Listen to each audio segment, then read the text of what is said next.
met me. She has been one of our teachers for the course also. She helps out with the HEDIS program, and she helps out with the utilization review. I don't know if any of you, do any of you see her little artistic, educational flyers, and I call them trivia, but like trivia type of questions and answers, and helps you to study. She does all that artwork in the utilization review and the HEDIS program. So anyway, you've probably seen her in there. So I'm going to give this mic over to Charlotte so she can tell you a little bit about her experience, and just tell me a little bit about how you found me. Well, first of all, thank you for having me here at this beautiful, beautiful place for celebrating Nurses Week. It's amazing putting this on for all of us, and I feel really blessed to be here. We're blessed to have you. Thank you. And just to tell you a little bit about myself. So a couple of years ago, I was not in the place where I am right now. I was pretty depressed. I was working quite a few hours. I was doing double shifts on the weekends and going to school through the week, and I did that for about 5 years because I was at LPN, and then, like you said, I thought I would have more opportunities as an RN. I didn't really know exactly what direction I was going in with that, but I just felt like Were you in a nursing home? yes, I was in long-term care, but it was also skilled nursing rehab, so I kind of floated back and forth with both of that. I even tried assisted living, which I thought that would be easier while going to school, and boy was I wrong about that. We have a couple of assisted living nurses here in the room, so, but, I just felt like I didn't have a lot of myself to give my family. Like, I just didn't feel emotionally available. It was just a big sacrifice. Just, if I wasn't working, I was studying or going to school. And, yeah, my daughter is almost 8. She's sitting right over here. That's my little red rose. If you want to see a miniature version of myself, that's her right there. And my son is 3. He's almost 4. Well, he'll be 4 the end of July, but I just figured it would be he wouldn't tolerate the drive out here, so he's with his grandma. And so I always heard about remote nursing, but I didn't know exactly how to go about it. I heard mixed things about it, that you would need these big degrees for it, which is not the case at all.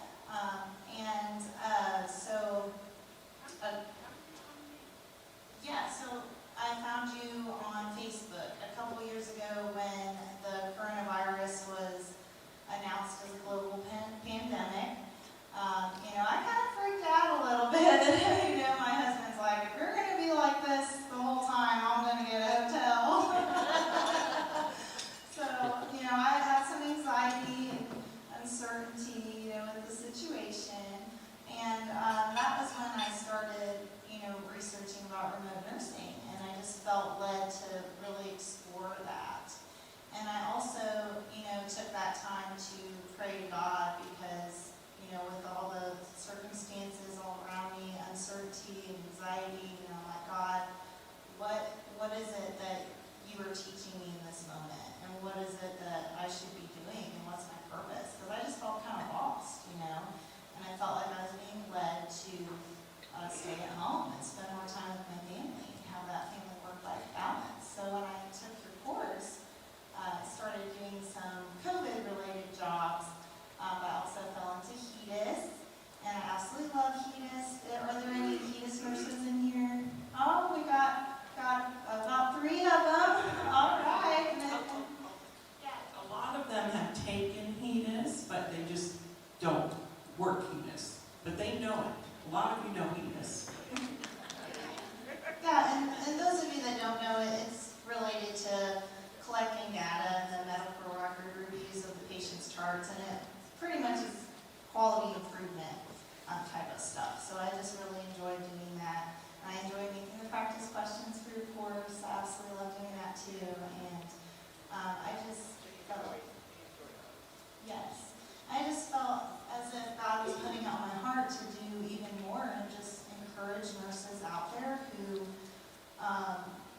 to have a devotional life, because I felt like I needed to have a devotional life too, and I needed to talk to God more and to spend more time with Him and to read His Word. So I started the Devotional Nurse Ministry, which is a blog that I write, and I also share daily scriptures every morning. So it's basically a Bible verse with a prayer that I pray, and I share that with everyone. So just a way to encourage and uplift and inspire nurses who, yes. Okay, I want to say something. She did not have a very religious life before this. So I want you to know that. She, during COVID and her anxiety and just everything that was going on, she just felt that God was speaking to her. So she was not a very religious, practicing Christian. She was a Christian, but she wasn't really practicing, Like you might think somebody like this has been in the church, brought up in the church and, has been doing these devotionals, and she and her husband sing at the church. Her husband, did he bring his guitar? No. Oh, I should have told you. They sing, and I had said, I saw a few of her videos, so I said, gosh, how long have you and your husband been singing at the church? Like, I assumed that they had been involved in their church for a long time, and they just newly joined. And they weren't ever singing in a church, or they also run a youth group where they work with teens in the church. So anyway, Charlotte is not someone that was churchy. Okay? Not at all churchy. So I know she didn't tell you that, but that's why I wanted to break in and let you know. In her time of anxiety, COVID, depression, she had some depression, it came upon her that she needed to slow down, not be working 1 million hours constantly and overtime, and try to, continue working as a nurse, but try to balance out her life. And somehow she had a journalism background. So she had done a lot of writing in the past. She actually wanted to be a journalism major, but ended up in nursing. So she does have a flair for writing, but somehow she God just talked to her, I guess. I don't know. I'm still waiting for God to talk to me. But and sometimes, like, you can be blessed by someone, God doesn't talk to you, but you might be blessed by someone in your life, and different people come into your life. So anyway, I just wanted you to know Charlotte is not a churchy girl, and this is fairly new to her, and all right, go ahead. So tell the rest of your story. But I just wanted people to know, because I assumed that you and your husband had been in church for a long time, and you knew the Bible and everything. I was brought up Catholic, right, Dad?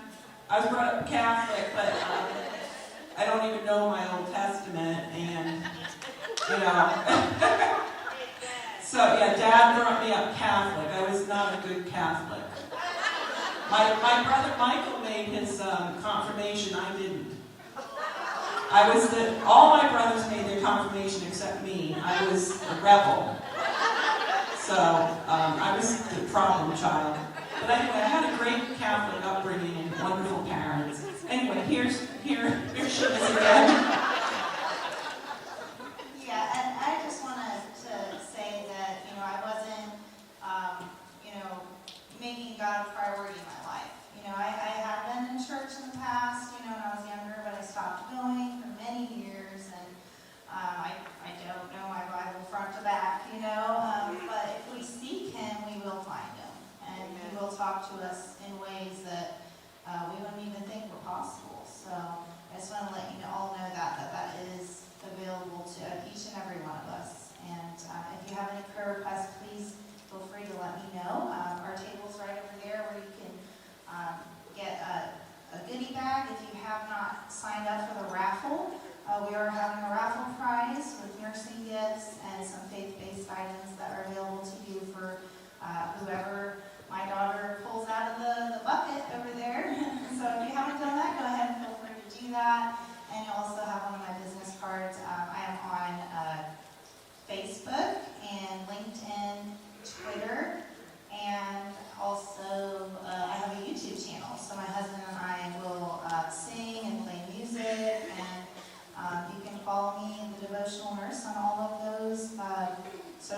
platforms if you're